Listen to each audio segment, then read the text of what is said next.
Good evening, ladies and gentlemen. My name is Tachikawa. I'm a designer. Let's move on to the slides. It was a good presentation that we heard. Please be patient. It was a wonderful presentation that was just made. Today, we are at the Innovative City Forum. So the theme is about cities.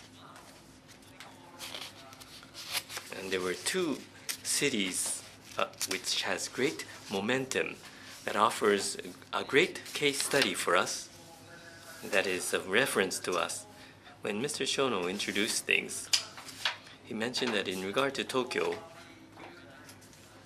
there seems to be a lack of momentum, or it seems like a lot of negative things were said about Tokyo. But I'd like to review what city is about. What is the purpose of a city? Why were cities created? If we look back at the Indus culture or the four cultures at the beginning of human history, and where they led to. Let's say, in the case of Japan, Osaka is very much a typical city. It is by the sea, and there are a lot of rivers flowing to the location, so it's a place of trade. One of the most important functions of cities is trading. To buy something at low price and to sell it at a high price to generate profits. That's how cities developed. That goes without saying. There are many cities that developed that way, and Singapore was like that as well. And in such locations, it needs fluidity for trade, so it tends to be by the sea or by a river. But let's think about other functions of a city. For example, in the case of Japan, let's consider the case of Kyoto. Kyoto does not have any sea beside it, but it is surrounded in three directions by mountains. So it was like a fortress in a sense. In this case, it offered safety for the community. It was a location that could protect a community, and a stable community could develop there. That was the case in Rome as well. In the case of Rome, it's far away from the sea. Well, not that far, but it's away from the seaside. And it was possible to have a stable community. There is no objection to that, I think. Next, because of fluidity, many people are able to exchange information. It's like trade. But if you have a great degree of fluidity, there may be a lot of contents that concentrate in a certain city. That's an obvious thing to say. Another thing, as cities develop in this way, a very important function is the act of investment. For example, it may be real estate investment, and whether you can get a yield on that real estate or not is a very important thing for the city. So in the case of Tokyo, there's investments taking place everywhere. What about Singapore? It's similar. And what's the case of Bangkok? A very similar situation can be observed there as well. I'm sure that no one has any objections to that. But then we've seen contrast. Let's look at Tokyo. What's the situation of contrast in Tokyo? For example, there may be people of high living standards and low living standards, or very expensive things being sold as well as inexpensive things. And it's also a very mature city that we have in Tokyo, so it's very difficult to generate contrasts like this in a sense. It's become difficult to have contrasts like this, but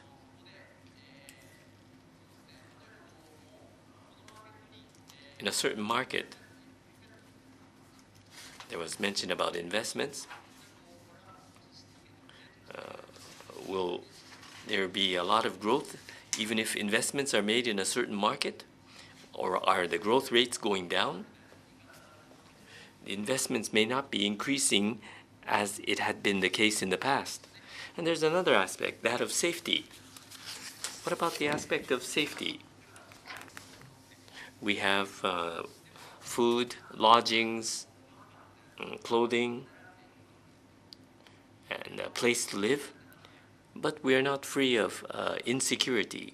There are certain points that we are insecure about, and Tokyo, along with Yokohama, is one of the most dangerous cities in the world in terms of natural disasters. So the safety function for community, well, what's going to happen here? And then what about high fluidity?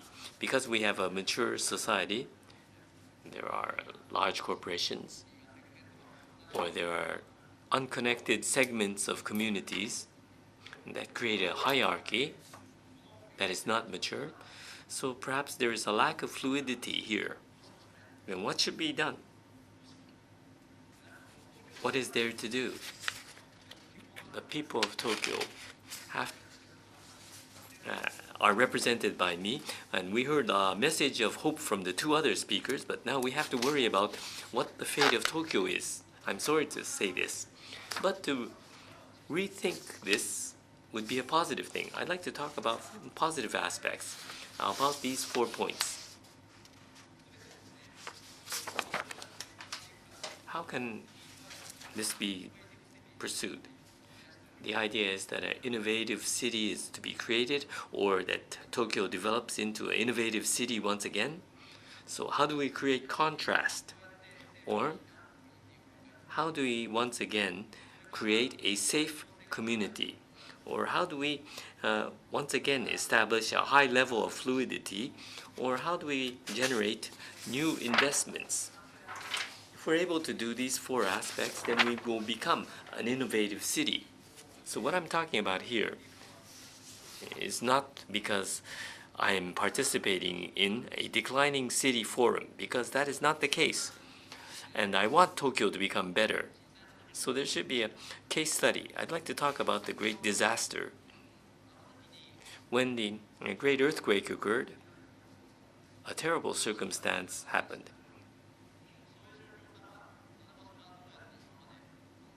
And over the past 5 years, how has that location been able to recover?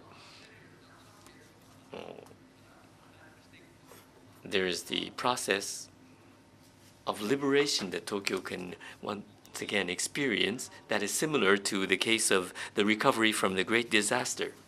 When the disaster occurred, it was terrible. We were helpless. It was not possible to do anything. What could creators have done? We really did not know at that time. But what was first necessary was communities. There was talk about the creative platform. In order for Tokyo to change, there has to be a movement through a community. 40 hours after the disaster occurred, after the great earthquake, Olive was created. And we wanted to help the Tohoku region, but we were helpless. Including myself, we all didn't know what to do. So we got together and established this. Many people got together, and they provided information to the extent possible. For example, how to create portable toilets, or that kind of knowledge. A variety of different types of information were uploaded. And there were over 100 contributors that participated 40 hours after the disaster. So over 100 ideas were generated, translated, and as a free paper, we were able to provide this to the afflicted areas on the 19th of March, and the web page was very well worked out. The same vision was shared by the community members, so we were able to do this. And when we talk about what to do about Tokyo, there are many different courses to pursue, but a single person cannot do everything. So how should this be worked out? And after that, this led to this aspect. So what I'm talking about here is how a community can be used to create a safety net in a place where there is a lack of safety. It's a safety net. So how can we feel a sense of security even if it is not a truly safe place? Now in Tokyo, you can live by yourself, you can eat by yourself, and that's the sort of town that we are gradually changing into. But with the community, it's a very important theme, how we can revitalize this sense of community. And next, the contrast is very important. When creating a market and new mechanisms, then we have to look at, for example, a disaster prevention project where there was very little industry. Local industries were quite weak in the disaster-afflicted area, but where you have this kind of a disaster, then a disaster prevention industry could be established. It would be really nice if one of the best disaster prevention industries in the world were to be created there. And there was a look at vendors who would be able to provide various kits to fight against disasters. It's a small piece of action, but to create the industry for disaster prevention, perhaps there is a market size of over 10 trillion yen that could be anticipated according to some research. Well, that market isn't that big anymore, but actually that I hope that can be created. That kind of say products can be done in Tohoku area, and that the same thing can be said about Tokyo. Can we make a new market in Tokyo as well? The things which are not there can be created. Those people who are here, what kind of create the value we should actually provide in order to be an innovative city? We have to create something. We have matured, and it is time for us to slow down. But that is the time that we have different needs. Although we are slowing down and declining, but there are things which are new, such as new needs. And this is something that related to that project, and the book was published. And those who are living in Tokyo, please raise your hand. You know about this book. Please raise your hand. You know about this. Well, that's great. You know about it. So with that kind of project, it is not safe anymore, and we have the sense of insecurity. But against that backdrop, we really can turn it around to something positive, and can be a source of new bosai, that is the anti-disaster industry. And Mr. Matsuzoe, Matsuzoe is the governor of Tokyo, decided to to distribute this bosai book, that is the anti-disaster book, to every household in Tokyo. And then two people together with me, we were involved in putting together this kit. And all the book content, 40 pages of that, are actually adopted here. And maybe you have read this book, of this Tokyo Bosai, Get Prepared book.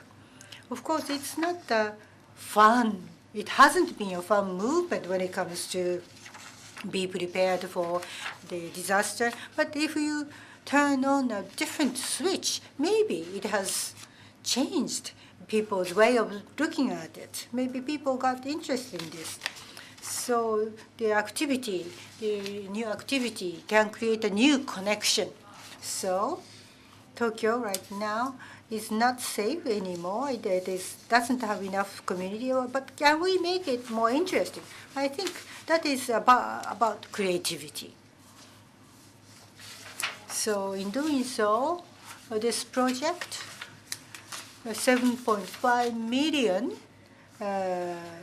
copies were actually created, and that is really unprecedented project in a government, local government. It was a small project to begin with, but of course a lot of people, Dentsu's creative team and the Tokyo Metropolitan Government's people got involved with this, and we all got together looking at the current situation, where is or which will be a new market, which will actually grab people's attention to create a safe community, or a new contrast to be made, or new fluidity to be, or fluidity can be increased. Those things that we like to challenge. And can't we make it from our daily lives? This is about Kotobuki-san. Kotobuki is the largest company in Japan making the park, the play installations. So in the park, there's the power can be provided. So at the time of disaster, for example, this portion can be used as a station, meaning that, of course, it doesn't have gas or water, but it does have power, and it does have the infrastructure to be used as the center at the time of disaster. It can be a new industry, don't you think? And then if you can actually provide send community information from here, well, for example, we are to start the live event there, or we can do the farmers market from here. I mean, maybe we can actually make use of it, that the park can be used as the workspace for the future. And that's where the community people can get together. This is something that we have been not able to make use of. So increasing the fluidity is very important. In 2014, there was a project called Cool Japan. Ms. Inada was the minister in charge. That concept, I was a concept director of that project. Cool Japan proposal was issued. And what I wanted to do is that fluidity to be secured, to be increased, and to invest, to make a trend of investment for the growth area. Cool Japan. It's just like, I am cool. I don't think that is right. And for example, the foreign people from Singapore, from Thai, I want them to find some content from Japan to be cool. That is what I wanted to find. And a lot of the people that we have asked, sports athletes and actors, and then directors of animations, I asked them to get together, and then what kind of mission will be seen as the Cool Japan project. And here it says that Japan, a country that provides creative solutions to the world's challenges. That is the Cool Japan mission that we got together to come up with. And what's in there is very much into the raising the fluidity, how we can actually go beyond the silos of the government, or how we can transcend the generation gaps. So how to make it easier to do the investment through the government. And it's not really helping these days, but to increase the fluidity. Well, I will not get into the details of this anymore, but what we have done using the creative tool, using that and making the platform, and what kind of fluidity that we can create, what kind of contract, what kind of security that we can create. As I'm repeating myself, this is the area of growth for city. And there, what can we do? Well, there's no one answer. More than Tokyo, I don't think there is any city in history which is more, say, mature than Tokyo. It's not that good anymore. If it does have more room for growth, then it's a different story. But we really have to discuss this issue with the innovation or innovative mind.